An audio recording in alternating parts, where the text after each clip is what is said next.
My name is Jason Note. I am a professor here in the maths department in geometry.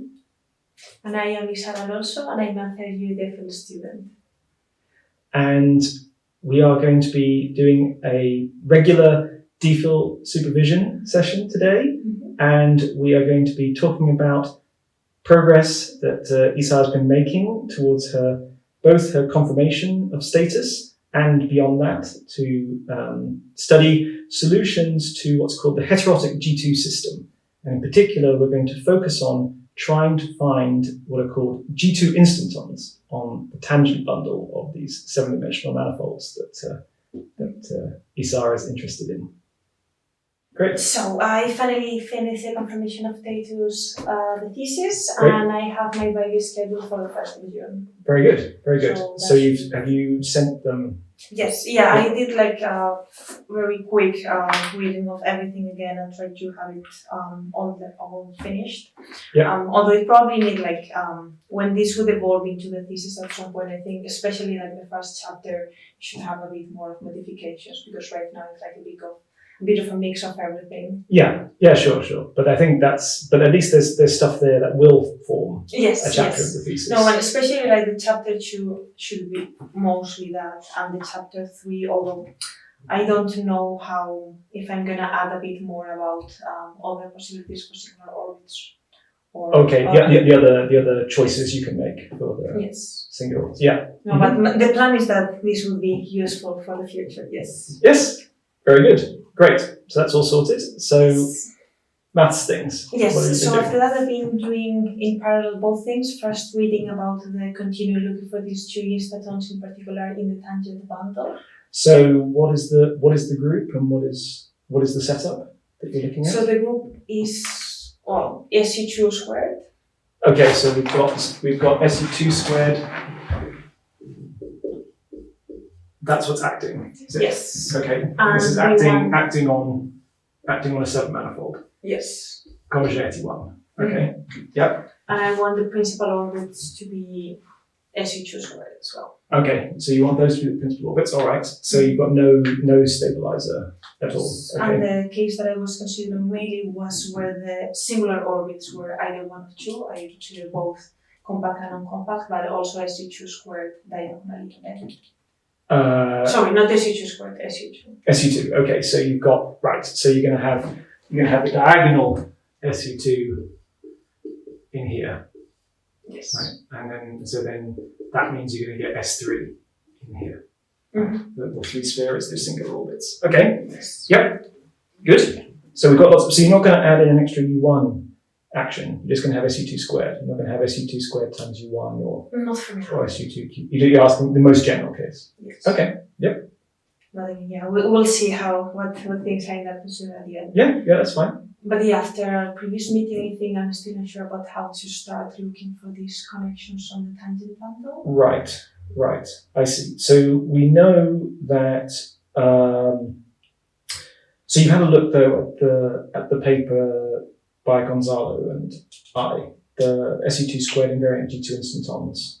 Yes. Yeah, so you've had a look at that. So of course we pick the gauge group to be SU2, right?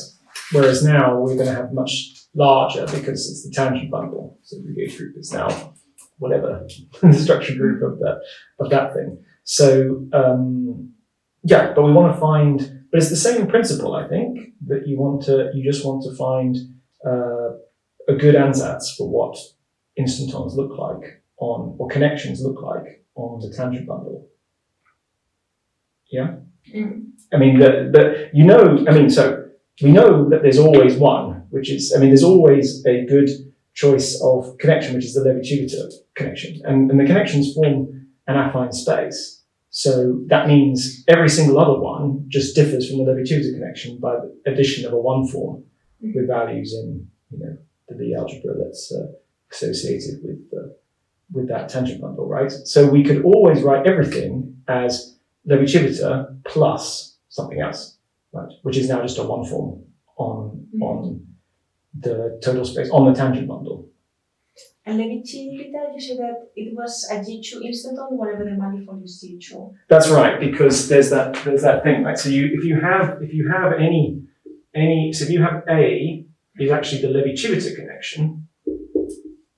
If A is Levi-Civita, then you know that, so we want to show that this implies that the curvature of a wedge psi, where psi is or star phi, let's say, star phi is equal to 0, right? where phi is the G2 structure on here. Right, this is what we want to do. But said another way, we want to say that FA lies in, so the two-form part, FA's two-form part lies in G2. Right? That's what you want to show. But you know that by the holonomy principle, so holonomy. So if the holonomy is contained in G2, then that means that the curvature of the connection takes values in G2. Right? So in general, it takes values just in SON, right? Because that's the algebra associated just with SON. It takes values in G2, but then you know that I guess it's it's the symmetry of Riemann curvature.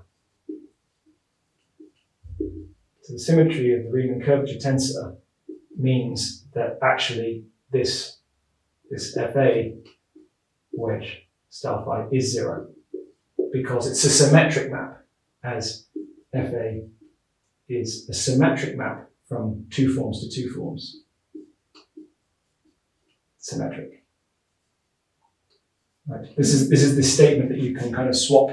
If it's RABECD, you can swap the AB and the CD. So it's symmetric. So that means if it lands in lambda 214 here, then it must be lambda 214 there, which is G2. Mm-hmm. Right. So yes. So if it's a G2 manifold, then it's got this natural G2 instanton on there. Right. So, but you know, if your manifold admits a torsion-free G2 structure, right? If your manifold does, so for example, say it's the spinor bundle of S3, which has all of these properties, right? It has SU2 squared acting on it. Yes. And it has the singular orbit is S3, then you have a G2 instanton, the tangent bundle, which is the Levi-Civita connection for that metric, the holonomy G2 metric. Okay. So maybe I should write it down. So if you have, so this one is just the co-closed one, right? So this is just the one you're trying to find, the co-closed one. But suppose that M7 admits holonomy equals G2, or contained in G2 metric, right? And if we suppose that, then this means there exists a connection on Tm such that it's an instanton. It's an instanton with respect to that phi. Right? So we have two different metrics, the one associated to the co-closed G2 structure. Yes, that's right. That torsion-free G2 structure. And now you can check what does it look like with respect to this modified G2 structure. You have a candidate now. You have the one that you know exists and is a G2 instanton for that structure.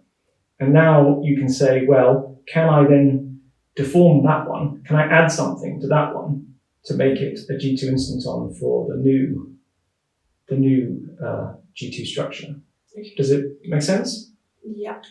I mean, we're not completely, so this would restrict you to the cases where you know there is a holonomy G2 metric, but I think that's the cases where we're kind of interested anyway, I suppose, in some sense. Those are the ones we're kind of already interested in. So that means that you have a candidate.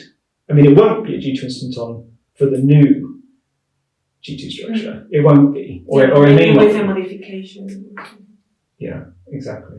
If you modify it, you can see what is the terms you need to add to it to make it. I agree. If you just start at random, there's nowhere to go. And that one will be invariant, right? Because the G2 structure is invariant. So that connection will also have the symmetry. And so you will have a possible candidate for, and you can presumably just literally write down, if you have that connection there, you add some one form, which is SU2 squared invariant. You have all the conditions for that, for a Lie algebra value one form to be invariant and extend to the singular orbit. Then you can say, okay, I have that one, which I need to be a G2 valued one form now. Right? It's got to be, yeah. So I have a G2 valued one form. I want that thing to extend to the singular orbit. There's some conditions, there's some functions. And then you say, I add something like that to this connection. Can I make that whole combination now a G2 instanton for the new deformed G2 structure? Yeah, that makes more sense, because after our previous meeting I was a bit confused, because I thought that we were talking about the Levy-Civita with the original metric, which wasn't G2. No, that one won't be. In fact, that one probably will never be. But it's true you could start with that, but I think that's probably not the right choice, because that one might be very bad. That might be very far away from being a G2. I mean, you could start from one or the other, it's equivalent, but you may as well start from the one where you know as much as possible is going to be zero, right? It's going to wedge with star phi to be zero in lots of ways, because it satisfies it exactly in the case of the torsion-free one. And so you say, well, how do I move away from that? If I move away from the torsion-free, then, what do I get? So this is related to this, controversy that I was mentioning before, where the connection doesn't have to be the same.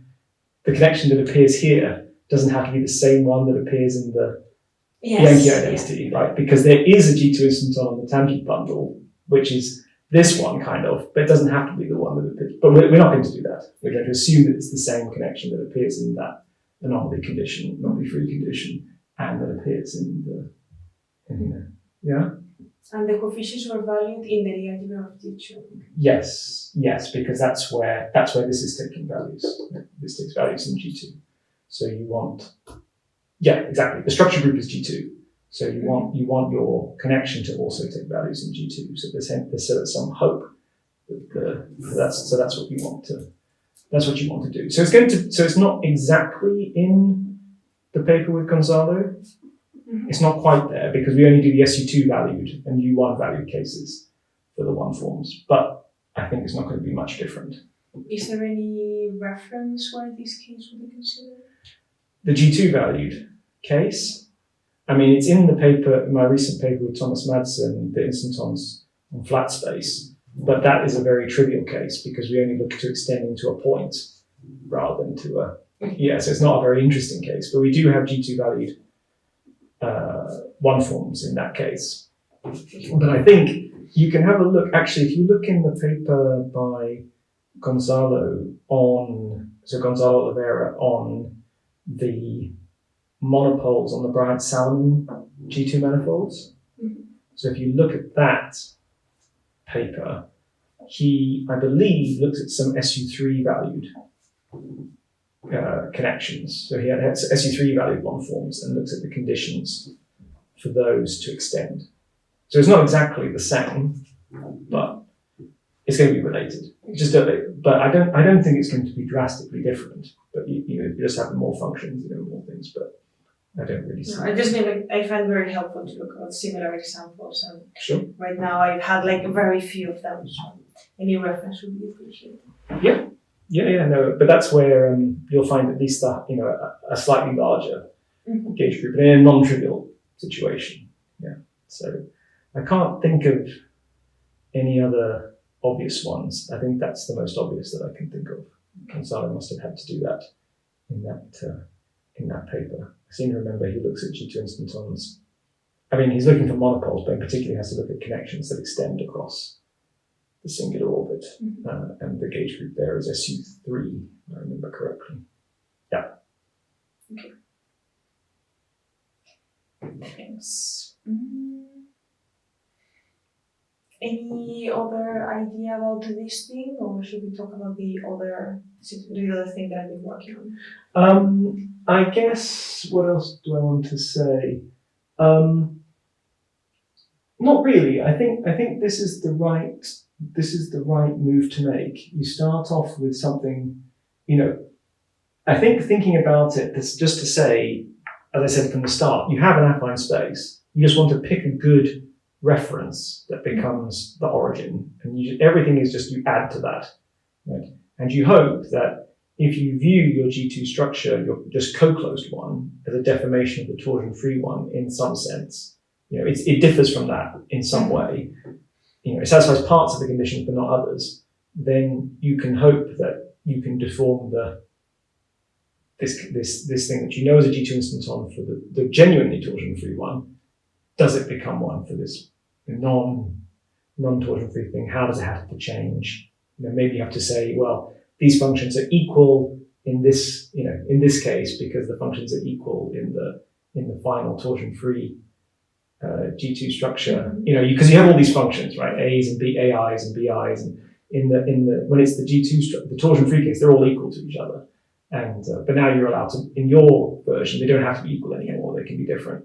And so then you can say, well, maybe I have to make these a bit different. And then once they're a bit different, I think it'd be useful to write down what does the connection actually look like so I think that might just be a good exercise anyway, is just to say, how do I write down explicitly using your co-frame and all the rest of it, all the things you've chosen, all your eta i's and all those things, that co-frame that you've got on SU2. How do I, eta I plus and eta I minus, use that, right? Or something like that. Right. Eta I plus and eta I minus, use all that. So if you write things that way, can you spot how you would write this G2 instanton, the Levi-Chirita connection itself in those terms? It must be some G2 valued. In fact, it'll live in an even smaller group, in fact, actually, right? Because you know that you've got this symmetry, right? You know it's got symmetries, this thing, but anyway, it could not as much as for the torsion-free case. Actually, no, that's right. Actually, no, let me take that back. It will be in all of G2 because the holonomy is all of G2. It has to be full holonomy, so it can't land in a subgroup. It must land in the whole thing. Right. That's the Ambrose Singer or whatever. You need to. It has to generate the curvature has to generate the holonomy. Right? Mm-hmm. So it must be that it lands in all of G2. Yeah. Good, but you should be able to see that. I mean, at least then you have an idea of what kind of thing you should write down. Right? If you write down that one, which works, then hopefully then you can spot what would be a nice way to generalize that formula. Okay. So it should give. I'll try to do that. Yeah. Mm-hmm. Okay. Yeah. So what should we talk about? Yes, so I was also thinking about, as I mentioned to you before when I was doing this previous project about finding co-closed structures, I took some particular case for the manifolds considered. So I was using the singular orbit to be this SU2 diagonally embedded.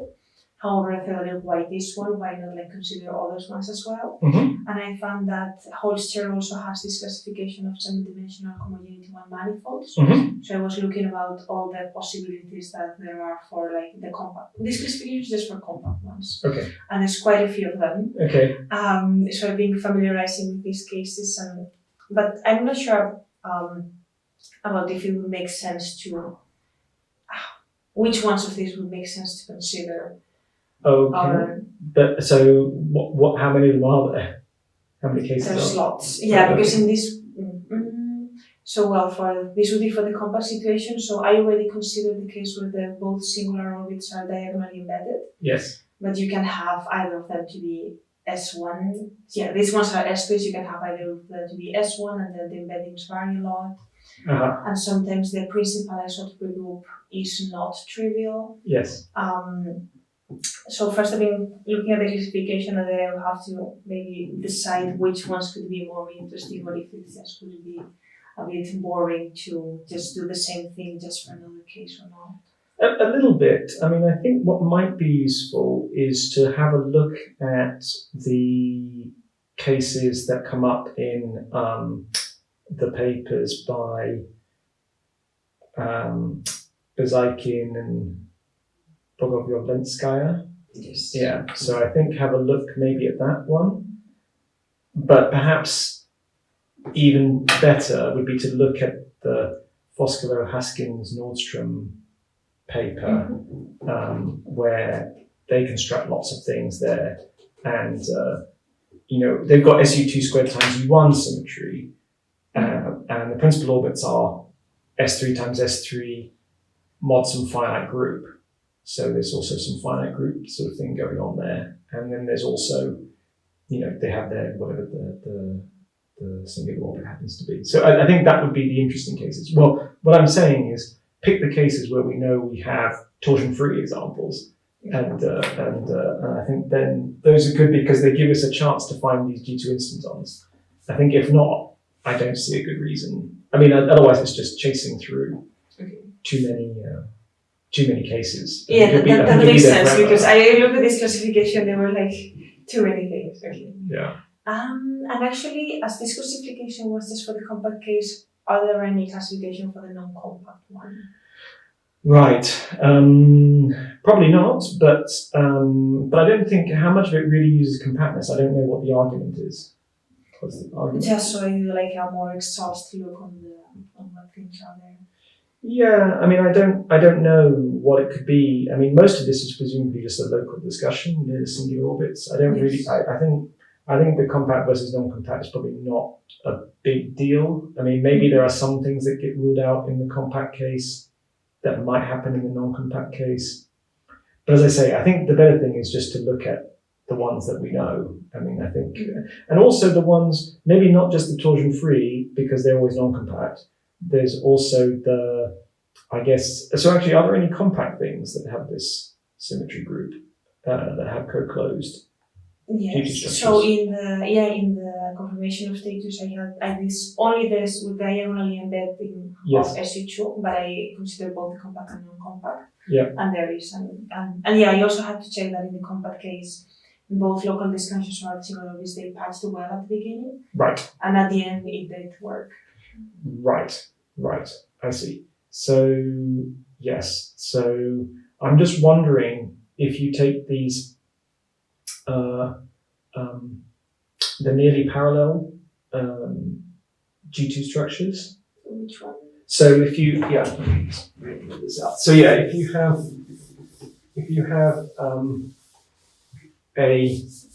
so I'm thinking of like the 7 sphere basically. I'm trying to think of some examples, sort of easy examples where we can do something. So instead of having, so rather than having d phi is 0, you can have that it's a multiple of star phi. Mm-hmm. Right? And this gives you co-close automatically if lambda's not 0. Lambda isn't 0. And then what I want to say is that, so for example, the 7 sphere emits something like this.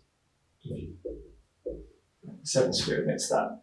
And so then the question would be, okay, is it true that you get, is there a natural G2 instanton on this thing? Or because there are lots of examples of these nearly parallel things. Mm-hmm. And, it might be true that just because the thing is so simple, you do actually have a natural G2 instanton in the tangent bundle in these cases. But maybe there's not something to do now. But I think, thinking further ahead, this is a natural class of things that have co-closed G2 structure, but which can be compact and still have a lot of symmetry. Mm-hmm. That's basically the upshot of what I'm saying. It's just that you can have this condition satisfied. So this will of course imply the one you want. Yeah. But you can have lots of symmetry, like 7 sphere, lots of symmetries. So you can say, okay, well, if I've got so many symmetries and is it true that there's some natural connection? Obviously not the Levy-Chivita connection probably, but some other connection on these things that is an instanton for this structure. So my question is, so G2 instantons on these. So I think, so maybe you could look at something by Ilka Agricola, maybe. I think she looked at this sort of question, if you have these are what are called like G2 structures with torsion or G structures with torsion. And the torsion is particularly simple in these cases. And often what you can find is that, so the Levy-Chivita connection doesn't make the three form parallel, right? Because that's the statement that it's a torsion free. But there's always there's always a family of connections that do make the G2 structure parallel. And in the nearly parallel, in these examples, it's like canonical or something. There's like only one. Mm-hmm. And that might have good properties. That might have good curvature properties. That's what I'm saying. It could be the case. But I think that's the sort of thing that Ilka knows a lot more about. So it might just be a question of just sending her an email and saying, do you know for the nearly parallel G2 structures, there's some natural connection on the tangent bundle, which is a G2 instanton? I think that might be just to ask her. And if the answer is no, then they're not looking at this anymore. Okay. I think. So I think that's that's sort of related to the thing that, it's a better version of, this is related to the stuff that Matteo and Xenia were doing. So they did find, I think, G2 instantons on that. Yeah, I think they did find G2 instantons on the tangent bundle in this case. So I think there are, because I think they solved it, right? So they must have found some. So I think the answer is there are some in this case. So this might be, obviously you don't want to repeat what they did, but it means that if there are some compact examples where your stuff works, and there are compact examples where it's known you can find solutions. Sorry, let me backtrack. So you've got your SU2 squared action. Are there some natural compact manifolds where you have some hope of getting some good condition, a bit like that one, but not just co-closed. Co-closed is not going to be good enough, I think. You're going to want something a bit stronger to have some hope of doing the sort of thing that Matteo and Xenia do. I think they use the curvature, the G2 structure is a lot more constrained in terms of its torsion than in the sense that they need to know, the structures they use have a lot more torsion in them. They have tau3 and everything else probably, but the point is, does it admit a structure like this one? That's the point. Because once it admits it, then you can use that one as a reference G2 instanton. It's just like we were discussing before. Yes. When you had a holonomic G2 structure, you know that it exists on it, then you can do it, right? And I think that's also what all of these people who do the Strominger system in dimension 6 also do, right? They pick some space. Yeah, they always pick some space which has trivial canonical bundle. So they know that there is an SU3 instanton. There is one, right? Which is the Levy-Chivita connection for that metric is one. So they can always do that. So I think I'm just trying to play exactly the same game where I know I'm not going to use that structure, use some other one, but I need to know that it admits a good structure. And I can't admit a torsion-free one. That's not possible. A 7 can't. But it can admit a nearly parallel one.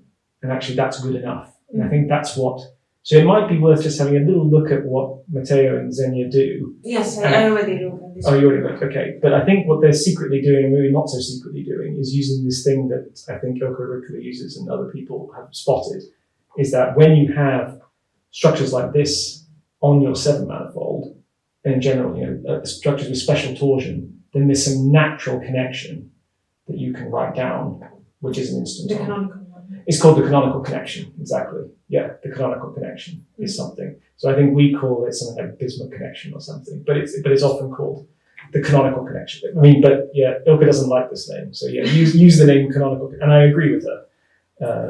It's not a good name, but it appears in some of the physics. So if you see this Bismuth connection, this is the same. Why is not a good name?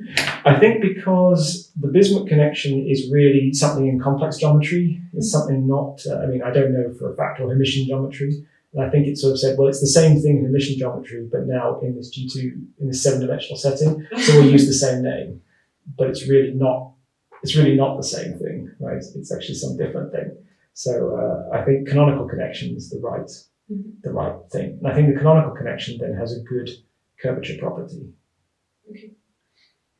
So if you, it's the same thing. You want to pick, so rather than just going through that whole list of possible different groups, so there's probably way too many, instead have a look at places where it's already known that there are good G2 structures, very special ones, and then see what groups appear in those cases, and then, otherwise I think it's not going to work out. And I think also, there are many reasons to believe if there isn't a good, underlying structure there in the first place, like nearly parallel or torsion free, it's not the one you're going to use, but if that doesn't underlie the manifold, it's pretty hard to find a G2 instanton on the tangent bundle. I don't see how you're going to do it. I think that's basically the upshot of the thing that Enrique and I did, is that, we worked very hard, and in the end, we could never find a G2 instanton on the tangent bundle. But I don't think that's because we were lazy, or I think it's just because it's just not possible. I think it just can't be done. There's no theorem, right? Or it can't be done respecting the symmetries that we were imposing on the problem. And so that means that, it was always doomed to fail because there just isn't one on the tangent bundle.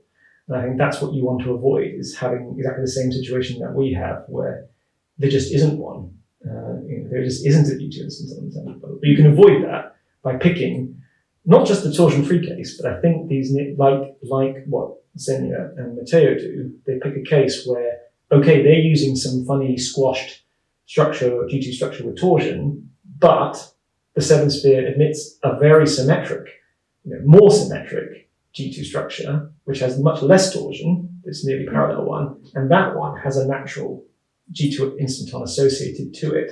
And then they can use that one. I think they sort of call it squashing or something, like a relative squashing. And you can use that one, even though it's not the Lebedev connection for the metric you're thinking about, it is another connection on the tangent bundle, which is a G2 instanton. And in fact, it works out being a G2 instanton for your structure as well, just by luck. Well, not by luck. There's probably a good reason.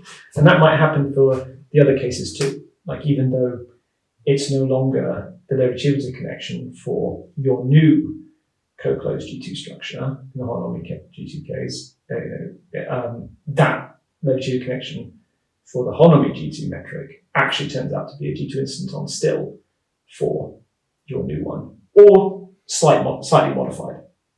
Have to see. I don't know, but it might be having a quick peek at what. Well, you said you've already had a look at the paper, both in your Matteo, so then hopefully it becomes clearer when you compare it. But I think that's really the key. I think that's, underlying all of these constructions for solutions to these, systems coming from heterotic string theory, is the fact there is a very special solution, a kind of almost trivial solution that's sort of there, but you're trying to find non-trivial solutions that are maybe not small deformations, because we have that small deformation result that Mario proved, right? He proved that you can always deform. You start off with, maybe only in the 6-dimensional case, but but he shows you always start with a Calabi-Yau, blah, blah, blah, and you can always deform it to a non-trivial solution. I think the same thing is probably, I think you can also do big deformations too sometimes, and that's what this symmetry method allows you to do. But you have to know there's a kind of trivial solution lurking there. I think that's the key. So then that's why, and that hopefully then narrows it down a lot, so you don't have to check all of those cases of the different orbit types and so on. Anything else? No, I think, I didn't have many things to ask you today. Okay, great. Very good. So what are you going to be doing then looking forward then? What are you going to Yeah, so what you said, try to construct the Levi-TV Carta connection on this torsion-free part and then try to deform it. Yeah. And also look at these specific cases, Foscola Haskins, Nordstrom, and the other one to look for other similar orbits that can be interesting as well. Great. Sounds good to me.